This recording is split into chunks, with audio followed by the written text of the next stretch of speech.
Mysuru division Catholic Christian association MDCCA ಕಾರ್ಯಕಾರಿ ಸಮಿತಿ 2026ರಿಂದ 28 ನೂತನ ಸಮಿತಿಯ ಮೊದಲನೆಯ ಸಭೆಯನ್ನು ಇವತ್ತು ನಾವು ನಮ್ಮ MDCCA ಕಚೇರಿ FDS ಸರ್ಕಲ್ನಲ್ಲಿ ಏನಿದೆ ನಾವು ಮಾಡಿದ್ದೀವಿ. ಈ ಸಭೆಯಲ್ಲಿ ಈ ಮೀಟಿಂಗ್ನಲ್ಲಿ ತೆಗೆದುಕೊಂಡಂಥ ನಿರ್ಧಾರಗಳನ್ನು ಪಾರದರ್ಶಕವಾಗಿ ನಮ್ಮ ಕಾರ್ಯದರ್ಶಿಗಳು, ಪ್ರಧಾನ ಕಾರ್ಯದರ್ಶಿಗಳು ನಮ್ಮ ಮೈಕಲ್ ಸಗಾಯರಾಜ್ ಅವರು ವಿವರಣೆ ಮಾಡ್ತಾರೆ. ಎಲ್ಲದಕ್ಕಿಂತ ಮೊದಲಾಗಿ ಈ ಸಭೆಯಲ್ಲಿ ನಾನು ನೂತನ ಅಧ್ಯಕ್ಷರು ಮರಿಯಾ ಫ್ರಾನ್ಸಿಸ್ ಅವ್ರಿಗೆ ಸ್ವಾಗತ ಕೊಡ್ತೇನೆ. ಕಾರ್ಯದರ್ಶಿ ನಮ್ಮ ಮೈಕಲ್ ಸಗಾಯರಾಜ್ ಅವರಿಗೆ ಸ್ವಾಗತ ಕೊಡ್ತೇನೆ. ಖಜಾಂಚಿ ಜೋಸೆಫ್ ಪ್ಯಾನೆಲ್ ಅವರಿಗೆ ಸ್ವಾಗತ ಕೊಡ್ತೇನೆ. ಹಾಗೂ ಕಾರ್ಯಕಾರಿ ಸಮಿತಿ ಸದಸ್ಯರು ಸೈಮನ್ ಅವ್ರಿಗೆ ಸ್ವಾಗತ ಕೊಡ್ತೇನೆ.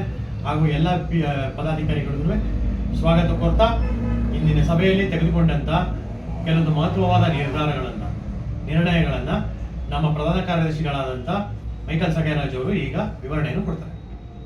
ಎಲ್ಲರಿಗೂ ನಮಸ್ಕಾರ. ಇಂದಿನ ಸಭೆಯ ಅಧ್ಯಕ್ಷತೆ ವಹಿಸಿದಂಥ ನಮ್ಮ ಫ್ರಾನ್ಸಿಸ್ ಅವರ ಅಧ್ಯಕ್ಷತೆಯಲ್ಲಿ ಇಂದಿನ ಸಭೆ ಪ್ರಾರಂಭವಾಯಿತು.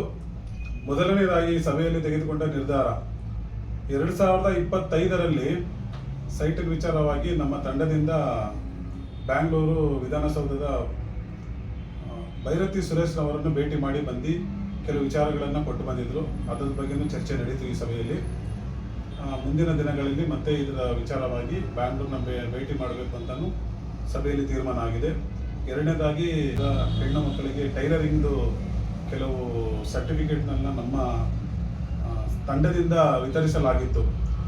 ಅದು ಏನಾಗಿದೆ, ಯಾವ ಸ್ಥಿತಿಯಲ್ಲಿದೆ ಅನ್ನೋದನ್ನು ಈ ಒಂದು ಸಭೆಯಲ್ಲಿ ತೀರ್ಮಾನ ಆಗಿದೆ. ಅದರ ವಿಚಾರವಾಗಿ ಕೇಂದ್ರ ಸರ್ಕಾರದಿಂದ ಬಂದಂಥ ಯೋಜನೆಯ ಬಗ್ಗೆ ಅದರ ವಿಚಾರವಾಗಿ ನಮ್ಮ ತಂಡದಿಂದ ಹೋಗಿ ಇದನ್ನು ಸುಸೂತ್ರವಾಗಿ ವಿಚಾರಿಸಿ ಇದನ್ನು ತಿಳಿಸ್ತೀವಿ ಅಂತಲೂ ಈ ಒಂದು ಸಭೆಯಲ್ಲಿ ತೀರ್ಮಾನಿಸಲಾಗಿದೆ.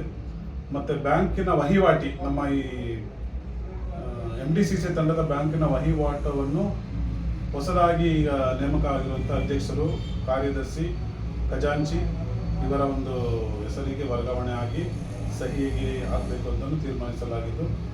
4ನೇದಾಗಿ MDCCA ಸಂಘಟನೆಯ ನವೀಕರಣ, ಪ್ರತಿ ವರ್ಷನೂ ರಿನ್ಯೂವಲ್ ಮಾಡ್ಕೊಂಡು ಹೋಗೋದು, ಅದು ಸರ್ಕಾರದ ಒಂದು ನಿಯಮ, ಅದ್ರ ಬಗ್ಗೆನೂ ಚರ್ಚಿಸಲಾಗಿತ್ತು. 5ನೇದಾಗಿ ಮತ್ತೆ ಒಂದು ಸಂಗೀತ ರಸಸಂಜೆ ಕಾರ್ಯಕ್ರಮವನ್ನು ಆಯೋಜಿಸಲು ನಮ್ಮ ತಂಡದಲ್ಲಿ ಚರ್ಚಿಸಿ ತೀರ್ಮಾನಿಸಲಾಗಿತ್ತು. ಅದು ಸಹ ಇಳೆಯರಾಜ ಸಂಗೀತ ಸಂಜೆ ಎಂದು ಹೆಸರಿಟ್ಟು ಮುಂದಿನ ತಿಂಗಳಲ್ಲಿ ಅಥವಾ ಅತಿ ಶೀಘ್ರದಲ್ಲಿ ಜಗನ್ಮೋಹನ್ ಪ್ಯಾಲೇಸಲ್ಲಿ ಇದು ಒಂದು ನಾವು ಆಯೋಜಿಸುತ್ತೇವೆ, ಅದು ತೀರ್ಮಾನಿಸಲಾಗಿದ್ದು. ನೂತನವಾಗಿ ವರ್ಗಾವಣೆಯಾಗಿರುವಂಥ ನಮ್ಮ ಧರ್ಮಕ್ಷೇತ್ರದ ಗುರುಗಳನ್ನು ಸನ್ಮಾನಿಸುವುದು ಹಾಗೂ ಕೆಲವು ಅಧಿಕಾರಿಗಳು, ಪೊಲೀಸ್ ಅಧಿಕಾರಿಗಳು ಅವರು ವರ್ಗಾವಣೆ ಅವರನ್ನು ಸನ್ಮಾನಿಸಬೇಕೆಂದು ಈ ಸಭೆಯಲ್ಲಿ ತೀರ್ಮಾನಿಸಲಾಗಿದ್ದು ಎಂದು ಒಮ್ಮತದಿಂದ ಇಲ್ಲಿ ತಿಳಿಸಲು ನಾನು ಇಚ್ಛಿಸುತ್ತೇನೆ. ಧನ್ಯವಾದಗಳು.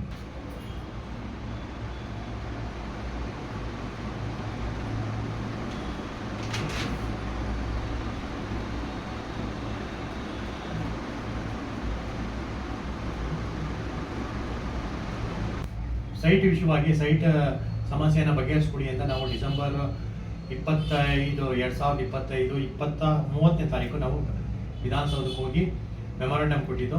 ಆ ವಿಷಯವಾಗಿಯೂ ಕೆಲವೊಂದು ನಿರ್ಣಯಗಳು ವಿಧಾನಸೌಧದಲ್ಲಿ ಆಗಿದೆ. ಅದನ್ನು ಬರೋ ವಾರದೊಳಗೆ ನಾವು ವಿಧಾನಸೌಧಕ್ಕೆ ಮತ್ತೆ ಹೋಗಿ ನಮ್ಮ ತಂಡ ಆ ನಿರ್ಣಯಗಳನ್ನು ತಗೊಂಡು ಬಂದು ಸೈಟ್ ಫಲಾನುಭವಿಗಳಿಗೆ ಏನಿದೆ ಆ ವಿಷಯವನ್ನು ಮುಗಿಸುವಂಥ ಕೆಲಸಗಳು ನಾವು ಮಾಡ್ತೀವಿ.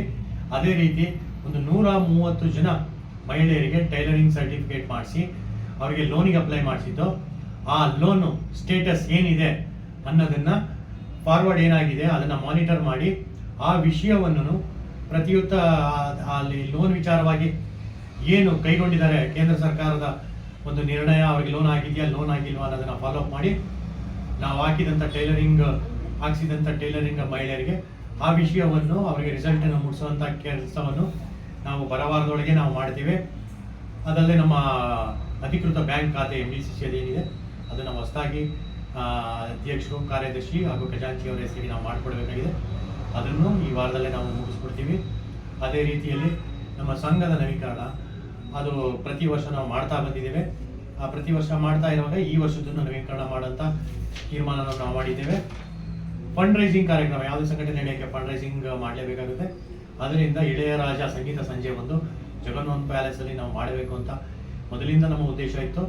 ಈಗ ಅದನ್ನು ಈ ತಿಂಗಳು ಒಳಗೆ ನಾವು ಮಾಡಬೇಕು ಅಂತ ತೀರ್ಮಾನ ಮಾಡಿದ್ದೀವಿ. ಆ ಸಂಗೀತ ಸಂಜೆ ಒಂದು ಆಯೋಜನೆ ಮಾಡ್ತೇವೆ. ಅದರಂತೆ ನೂತನವಾಗಿ ನಮ್ಮ ಧರ್ಮಕ್ಷೇತ್ರಗಳಲ್ಲಿ ವರ್ಗಾವಣೆ ಆಗಿರುವಂಥ ಹಿರಿಯ ಗುರುಗಳಿಗೆ ಮತ್ತು ನಮ್ಮ ಪೊಲೀಸ್ ಇಲಾಖೆಯಲ್ಲಿ ಅಧಿಕಾರಿಗಳಿಗೆ ಸನ್ಮಾನ ಮಾಡಬೇಕು ಅಂತ ನಾವು ತೀರ್ಮಾನ ಮಾಡಿದ್ದೀವಿ. ಸೊ ಈ ನಿರ್ಣಯಗಳನ್ನ ಸಂಕ್ಷಿಪ್ತವಾಗಿ ನಾನು ಹೇಳಿದ್ದೀನಿ. ಇಷ್ಟನ್ನು ಒಮ್ಮತದಿಂದ ತೀರ್ಮಾನ ಮಾಡಿದ್ದೀವಿ. ಪ್ರತಿ ಒಂದು ನಿರ್ಧಾರಗಳನ್ನು MDCCA 2026-28 ಕಮಿಟಿ, ಹೊಸ ಕಮಿಟಿ ಏನಾಗಿದೆ, ಪ್ರತಿ ತಿಂಗಳ ಸಭೆಯ ನಿರ್ಧಾರವನ್ನು ಒಂದು ಟ್ರಾನ್ಸ್ಪರೆನ್ಸಿಯಾಗಿ ಜನರ ಗಮನಕ್ಕೆ ತರುವಂಥ ಕೆಲಸ, ಇಂಪ್ಲಿಮೆಂಟೇಷನ್ನು ನಾವು ಈ ಮೊದಲನೇ ಸಭೆಯಿಂದಲೇ ಮಾಡಲು ತೀರ್ಮಾನ ಮಾಡಿ ಮೊದಲನೇ ಸಭೆಯ ನಿರ್ಣಯಗಳನ್ನ ಎಲ್ಲರಿಗೂ ಇದನ್ನು ತಿಳಿಸ್ತಾ ಇದ್ದೀವಿ.